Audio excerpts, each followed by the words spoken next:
Halo guys, balik lagi bersama saya Dimas dari channel Dew Gadget. Sorry guys, sudah beberapa minggu ini kita tidak memproduksi video karena memang akhir-akhir ini saya cukup sibuk. Tapi kita kembali dengan rekomendasi HP di akhir tahun dengan harga 4-5 jutaan.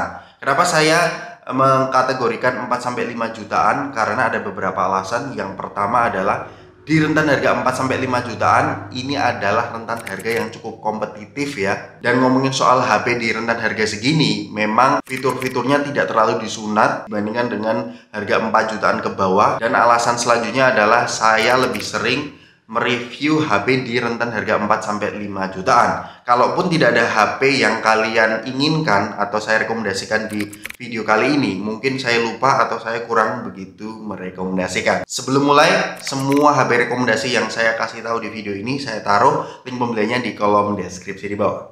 Let's get.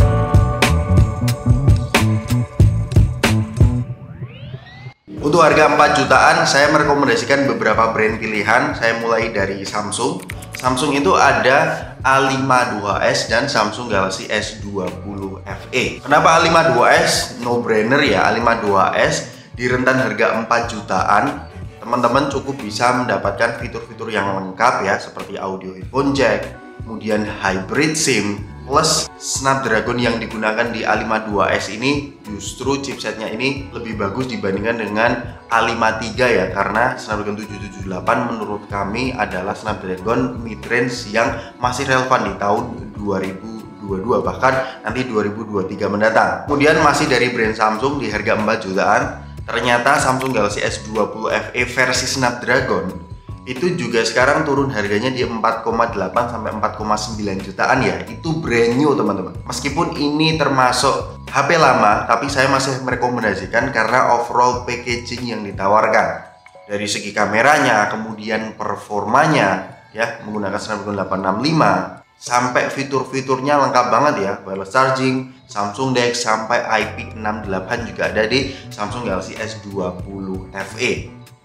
Masih di rentan harga 4 jutaan, tapi ini brand lain dan kita ada beberapa nominasi. Salah satunya adalah Xiaomi 11T dan Poco F4.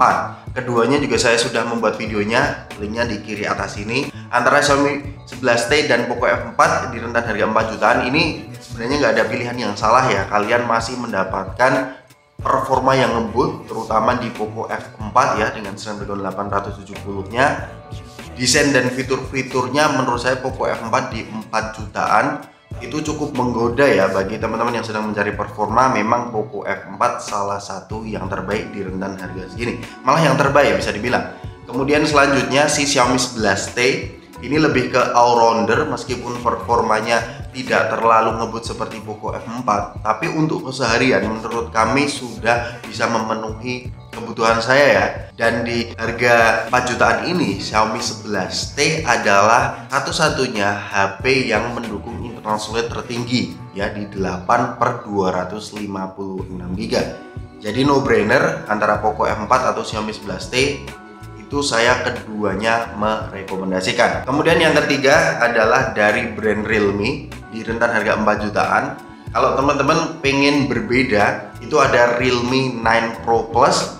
Sekarang harganya di varian 8128. Itu harganya 4,5 jutaan teman-teman. Bahkan untuk harga 4 jutaan ini yang bisa menyamai internal storage-nya si Xiaomi 11T ya Realme 9 Pro Plus ini ya, di varian 8/256-nya itu dia dijual di 4,9 jutaan. Jadi ketiga brand yang saya sarankan tadi memang adalah HP-HP yang menurut kami di harga 4 jutaan yang best deal ya.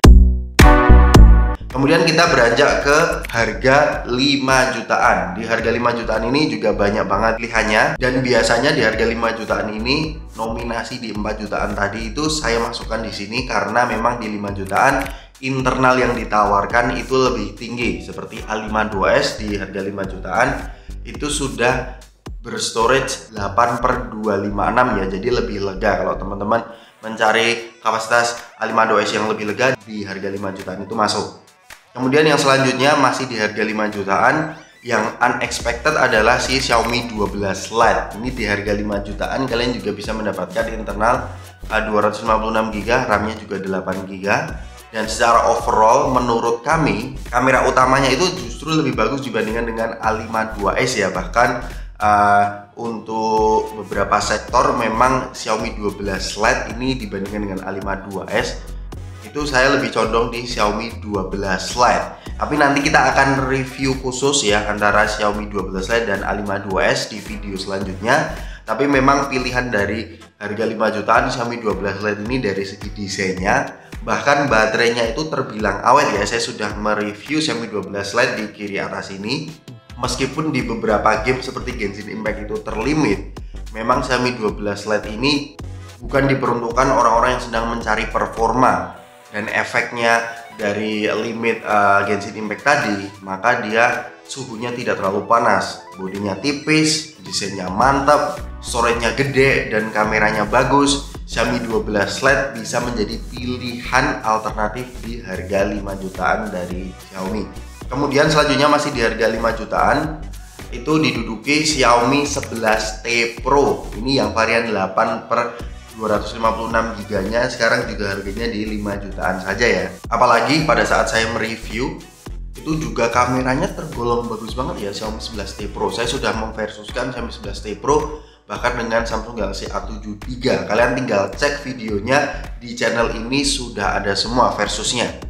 Meskipun Snapdragon 8 di HP-HP lain itu cukup panas, surprisingly Xiaomi 11T Pro itu kemarin saya coba untuk sehari-hari itu tidak terlalu panas ya. Untuk Genshin Impact memang panas, cuman masih playable menurut kami. Dan yang paling asiknya dan membantu produktivitas saya adalah chargernya. Chargernya itu cepet banget ya, 120 watt dari 0 sampai 100 itu kurang lebih 17 sampai 20 menit saja. Jadi tinggal mandi atau tinggal makan itu sudah full baterainya. Bener-bener memudahkan saya ketika ada acara dadakan ya. Jadi tinggal cas sebentar saja udah full. Jadi Xiaomi 11T Pro menurut saya di harga 5 jutaan itu pilihan yang seksi banget. Jadi gimana? Itu tadi adalah rekomendasi HP 4-5 jutaan menurut Dewi Gadget. Sekarang saya akan mengklasifikasikan menurut sektor yang kuat masing-masing antara HP-HP yang saya sebutkan tadi. Yang pertama, untuk sektor kamera secara overall masih dipegang si Samsung Galaxy S20 FE. Ingat, ini adalah tier S.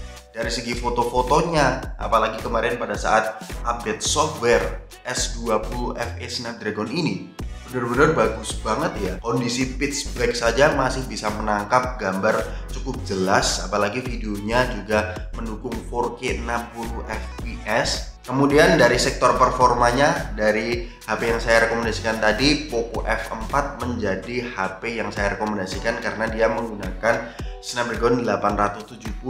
Ini Snapdragon nggak panas, nggak ada throttling, sudah mendukung 5G, dan memang untuk bermain game si Poco F4 ini adalah salah satu yang terbaik di rentan harga 4-5 jutaan. Kemudian di sektor baterai, kalau teman-teman dari tadi mencari preferensi baterai, Xiaomi 11T dengan kapasitas 5000 mAh dan pengecasan 65 wattnya itu salah satu yang awet ya di rentan harga segini. Plus kalau teman-teman sedang mencari charger paling ngebut 120 watt, baterainya juga terbilang awet, itu Xiaomi 11T Pro juga cukup awet di sini. Alright, itu tadi adalah rekomendasi HP dari Dewi Gadget di rentan harga 4-5 jutaan. Kalau teman-teman suka dengan rekomendasi HP di akhir tahun, nanti saya akan buatkan di rentan harga 3 jutaan atau 6 juta ke atas ya, kalau video ini rame. Kalau teman-teman ada masukan atau ada HP yang tidak saya sebutkan di video ini, tinggal diskusi di kolom komentar di bawah. Diskusi sehat, jaga kesehatan teman-teman. Sampai ketemu di video selanjutnya. Peace out.